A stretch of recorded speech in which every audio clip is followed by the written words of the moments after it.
We have one final stop on Jedha, and we're ending this planet on a high note. This time, we're building one of the best fight sequences in all of Star Wars. The scene where Chirrut Îmwe takes on a squad of Stormtroopers in the street.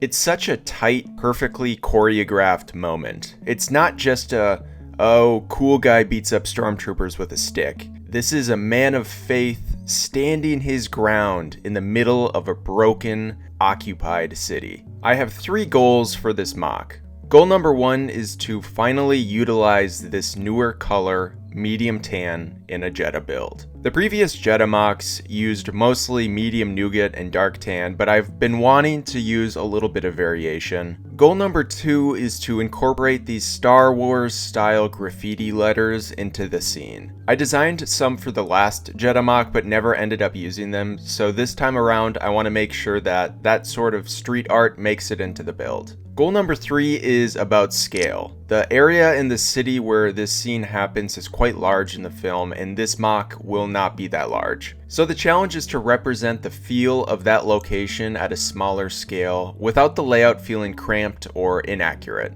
Here is a rough sketch of the MOC. The color palette will consist of tan, dark tan, medium tan, white, black, and medium nougat, with some accent colors like light bluish gray and olive green sprinkled throughout. That's enough talking for now, let's get to sorting. My workspace became extremely messy after the last MOC, so I needed to tidy it up a bit before starting another build. There's something really satisfying about sliding drawers shut, snapping lids on bins, and putting everything back where it belongs. It's like clearing your brain and your desk at the same time. I even had parts dumped on the floor. It's time to go back home, little guy.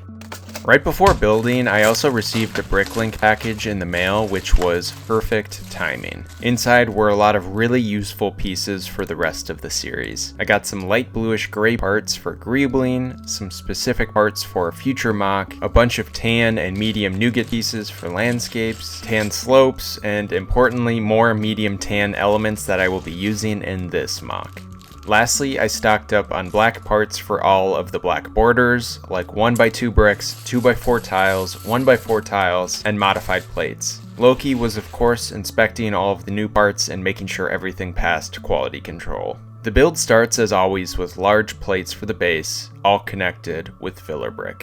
Once the base layer was together, I moved on to the black border, using all of those new black pieces I just bought. It looks just like the others, and honestly, I'm surprised I haven't gotten sick of building the black borders yet. More filler brick went in to lock everything together. With the structure solid, it was time to start working on the terrain using medium tan and dark tan. I was really excited to finally see how these colors would work together in a Jedha context. Since my collection of medium tan is still relatively small, I had to be strategic with how I used every piece.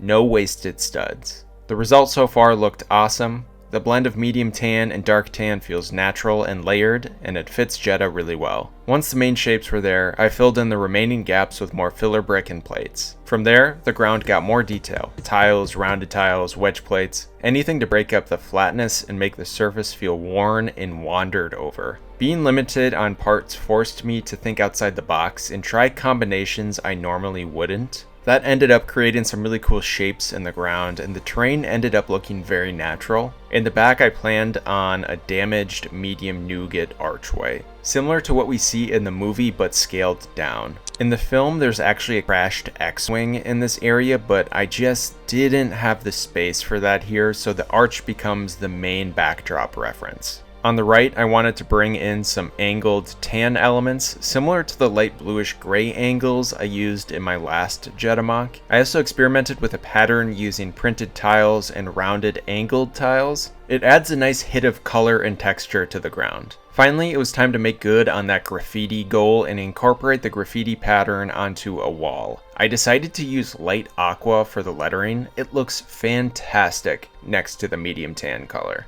For this MOC, I really wanted to add colors that don't scream for attention or feel too out of place, but still make the MOC feel colorful and alive. Light aqua nails that balance in my opinion.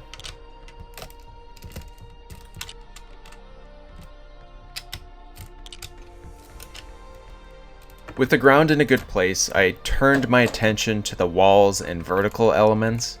First came the angled columns, which immediately helped shape the scene and frame where the action will happen. On the left structure, I added a door using snot bricks, tiles, and rounded slopes. A dark red door felt like the right choice. It pairs well with the reddish-brown tiles and adds a warm, worn feel. Using more snot bricks, tiles, and rounded slopes, I worked on some windows. I love the oval shapes you get when those angled bricks come together just right. Behind two of the windows, I added white grill tiles for a subtle texture behind the frames. Looking at stills from the movie, I noticed there are a lot of black wire frames and strange, like wall-mounted pieces along the buildings. I'm not entirely sure what they're meant to be, but I had just the right parts to recreate that detail. Alright, it's time for another time lapse. Let's cue it up. In this phase, I focused on blending those new designs into the rest of the MOC and adding more details. At the same time, I reinforced the two towers with more filler brick and supports behind the scenes. Here's how the structure on the right is looking at this point. Window frames on top with white and tan windows, string elements acting as hanging wires, light bluish-gray piping running along the side, and a bunch of smaller greebles tying it together. Over the angled bricks, I added more plates and tiles. To keep them in place, I used clips attached to bar pieces so I could build sections upside down. It's so satisfying when that kind of weird connection actually works. For the top of this tower, I settled on a rounded white roof design. A similar roof style went onto the other building to keep them visually connected. Down the side of that second tower, I also added another light bluish-gray pipe. Two little windows with sills and a couple of cups added some life and story. To tie the color scheme together, I brought some light aqua detailing onto the second story, echoing the graffiti color lower down. Above the windows, I created an orange gradient that I'm really happy with. It's a small detail, but it adds a lot. Next up was the back archway. Most of it is built straight up with standard brick stacking, but I eventually introduced snot bricks so I could build on the side and chip away at the edges for that damaged, broken arch look. To finish the environment, I added olive green trees matching the ones from my previous Jedha MOC to give the scene a more natural, lived-in feel. Now for the stars on the ground. The minifigures in this MOC are all made from real LEGO pieces. The two main ones are, of course, Chirrut and Îmwe. They're similar to their official LEGO versions, but I updated a few parts and details to better match the movie and to fit the MOC style. Now that the minifigures are placed, here is the finished Jedha MOC.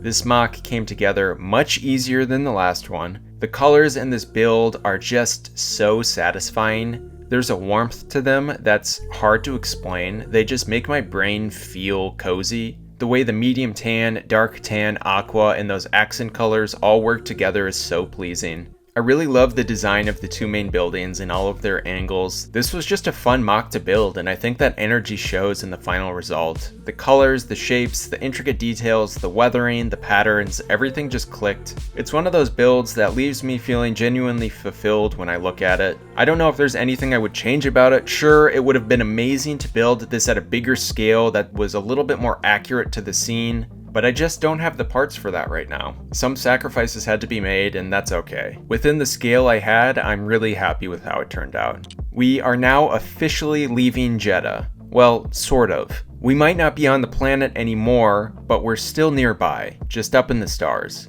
Stay creative, everybody, and I'll see you soon.